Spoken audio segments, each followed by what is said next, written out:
Hello everyone. So this video is about EMF induced in a synchronous machine. कि एक synchronous generator में कितना EMF induce होता है उसके रिगार्डिंग उसकी डेरिवेशन है ये। तो और एक बहुत इम्पॉर्टेंट डेरिवेशन है और अक्सर एग्ज़ाम्स में पूछी जाती है। तो सबसे पहले हम नोटेशंस लिखेंगे।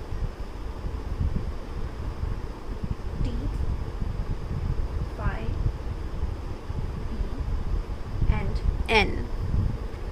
T is the number of turns in the coil. Phi is flux per pole and आपको पता है इसके यूनिट्स वेबर्स होते हैं.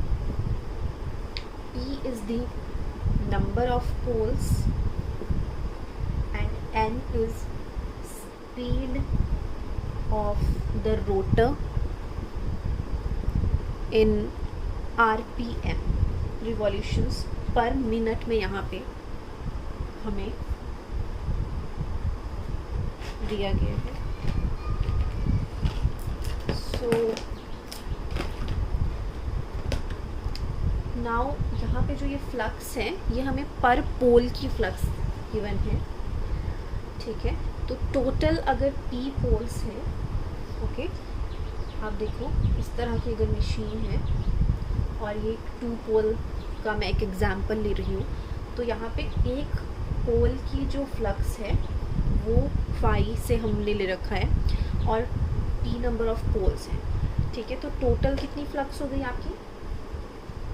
ठीक है, P मल्टीप्लाइड बाय 5 हो गई.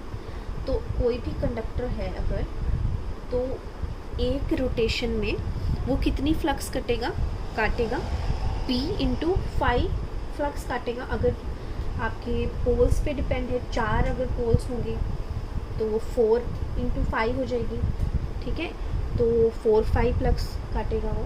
तो उसके बाद हमें वो लिखना है magnetic flux cut by conductor in 1 revolution. एक रिवॉल्यूशन में कितनी फ्लक्स काट रहा है वो? P into 5. ठीक है, और उसकी स्पीड हमें गिवन है, जो जिस स्पीड से आपका रोटर घूमेगा वो है n RPM, मतलब नंबर ऑफ रिवॉल्यूशंस. ठीक है, इन एक मिनट में कितनी रिवॉल्यूशंस हैं? n. ठीक है, 1 मिनट मतलब 60 सेकेंड्स. ठीक है, तो 60 सेकेंड्स में आपकी n रिवॉल्यूशन n टाइम्स घूम रहा है. इसका मतलब ये हुआ. तो 1 सेकेंड में कितनी रिवॉल्यूशन हुई? n divided by 60. और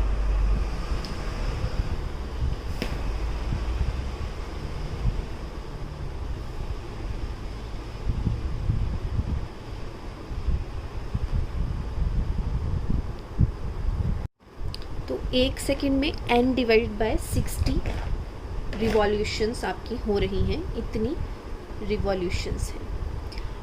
ठीक है, और हमें पता है कि एक रिवॉल्यूशन में कितने फ्लक्स काट रहा है वो P इंटू 5. तो आपकी इतनी रिवॉल्यूशंस में मतलब 1 सेकेंड में कितनी फ्लक्स काटेगा वो? ठीक है, तो 1 सेकेंड में कितनी फ्लक्स काटेगा वो? अगर एक सेकेंड में कितनी रिवॉल्यूशंस है? n divided by 60. और एक रिवॉल्यूशन में P इंटू 5 काट रहा है, तो इतनी रिवॉल्यूशंस में P into 5 into n divided by 60 काटेगा. तो वो ही आपका इंड्यूस्ड EMF का फॉर्मूला होगा. ओके, ठीक है, एक बार दोबारा से मैं आपको बताती हूँ. ये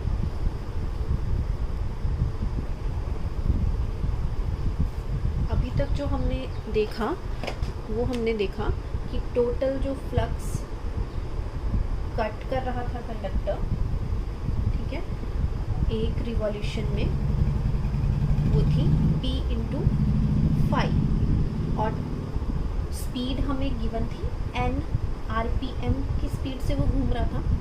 n RPM मतलब n टाइम्स रिवॉल्व कर रहा था, n रिवॉल्यूशंस थी. ठीक है, 1 मिनट में, ठीक है, 1 मिनट का मतलब हो गया 60 सेकेंड्स। 60 सेकेंड्स में n रिवॉल्यूशंस थी, आपका सॉरी 1 सेकेंड में कितनी रिवॉल्यूशन हो गई, n डिवाइडेड बाय 60 रिवॉल्यूशन हो गई। ओके, तो अब फ्लक्स 1 सेकेंड में कितनी कट हुई, फ्लक्स कट इन 1 सेकेंड, ठीक है, 1 रिवॉल्यूशन में इतनी हुई थी और 1 सेकेंड में कितनी होगी आपकी, 1 सेकेंड में इतनी रिवॉल्यूशंस हैं, तो मतलब p इंटू 5 मल्टीप्लाई कर देंगे हम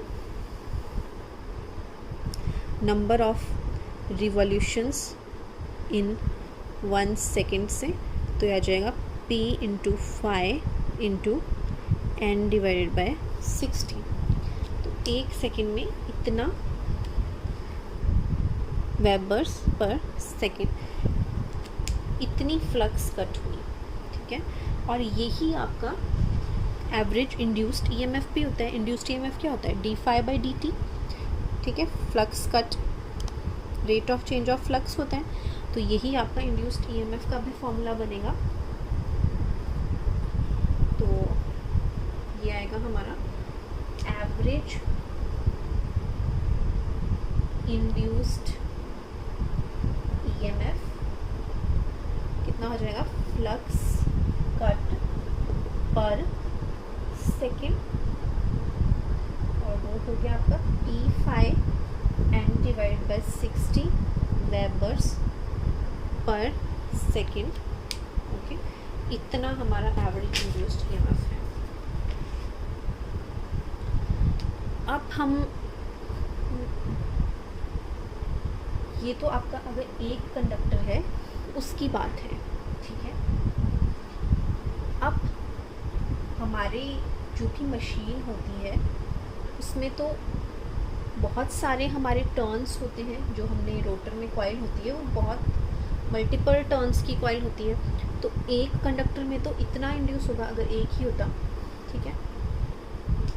और अगर ज़्यादा नंबर ऑफ कंडक्टर्स हैं तो कितना इंड्यूस होगा, हम वो देखेंगे। तो हमने स्टार्टिंग में एज्यूम किया था कि T आपका नंबर ऑफ टर्न्स है, ओके।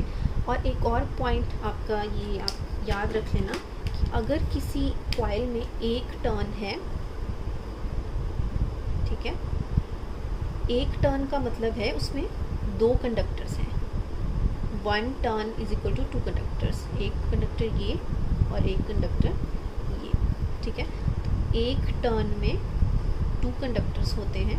अगर आपके T नंबर ऑफ टर्न्स हैं तो उसमें कितने कंडक्टर्स होंगे, 2 इंटू T कंडक्टर्स होंगे, ठीक है। और हम अपने फॉर्मूले में उसको Z से रिप्रेजेंट करेंगे, ठीक है। तो टोटल नंबर ऑफ टर्न्स हमारे T हो गए, तो नंबर ऑफ कंडक्टर्स कितने हो जाएंगे, 2 इंटू T, ठीक है। यहाँ पे आप Z भी लिख लेना, Z is equal to 2 into T। तो अब हर एक कितना इंड्यूस हो जाएगा आपका ईएमएफ, हर एक total induced EMF,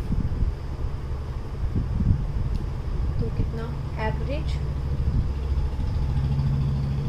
induced EMF is equal to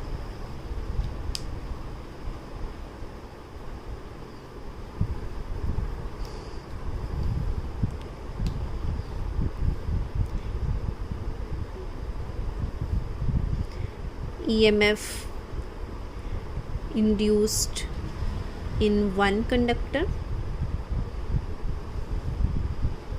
multiplied by number of conductors, ठीक है।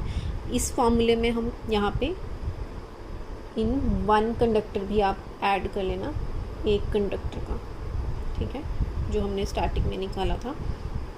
तो अब यहाँ पे आप देख सकते हैं कितना होगा, इसको मैं अगेन टॉप पे लिख देती हूँ। तो ये आएगा आपका इज इक्वल टू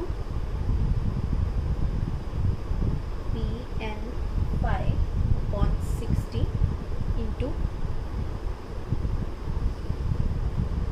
फैक्टर्स होंगे 2 इंटू टी, ठीक है, या 2t की जगह हम क्या लिख सकते हैं, डायरेक्ट z लिख सकते हैं, तो ये हो जाएगा p n phi z upon 60, ठीक है। तो ये बहुत आपका इम्पॉर्टेंट रिलेशन है, ये आपको याद रखना है। और ये भी याद रखना है कि n जो है that is speed in RPM। तो और ये जो वैल्यू निकली है ये भी आपको याद रखना है, ये एवरेज वैल्यू निकली है, ठीक है। तो अब हम इस एवरेज वैल्यू को RMS में कन्वर्ट करेंगे, तो उससे क्या रिलेशन बनेगा, RMS वैल्यू अगर निकालनी है हमने, ठीक है। सो हमने जैसे कि आपने फंडामेंटल्स में भी पढ़ा होगा कि ERMS upon E average is equal to 1.11, ठीक है। ये रिलेशन भी बहुत इंपॉर्टेंट है और इसको फॉर्म फैक्टर भी कहते हैं, ठीक है। तो यहाँ से हमें एवरेज वैल्यू तो हमने डिराइव कर ली, अब RMS निकालनी है, तो RMS और एवरेज में ये रिलेशन है, तो RMS कितनी हो जाएगी, E average multiplied by 1.11, E average की वैल्यू इसमें पुट कर दी मैंने, तो ये रिलेशन आया आपका। अब मैं ये तो आपका n की टर्म्स में है, अगर मैंने इसको फ्रीक्वेंसी की टर्म्स में कन्वर्ट करना है तो एक और रिलेशन है जो कि हमने स्टार्टिंग में पढ़ा था, n is equal to 120 f upon p।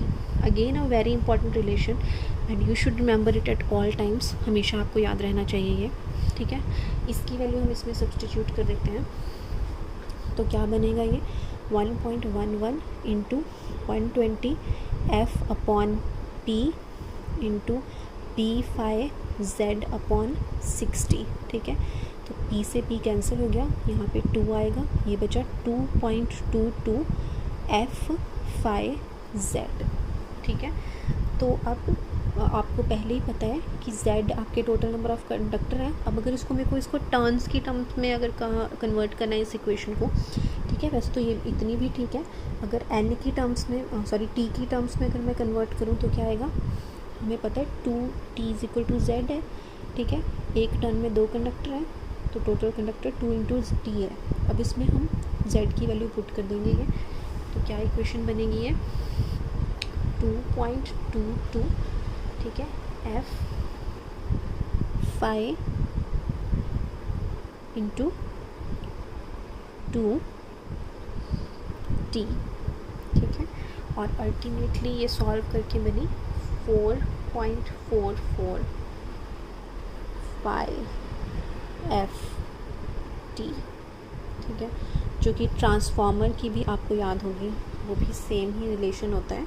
वहाँ पे t की जगह हम n से आपने डिनोट किया होगा, बाकी तो सेम है। तो ये में इंड्यूस्ड का फॉर्मूला हमारा सेम ही रहता है, डिराइव करने का तरीका अलग है, तो इसकी आप अच्छे से प्रैक्टिस कीजिए, because very high probability question रहता है। और ये फॉर्मूलेज जो हैं ये तो आपको हमेशा याद ही होने चाहिए, ठीक है। So thank you.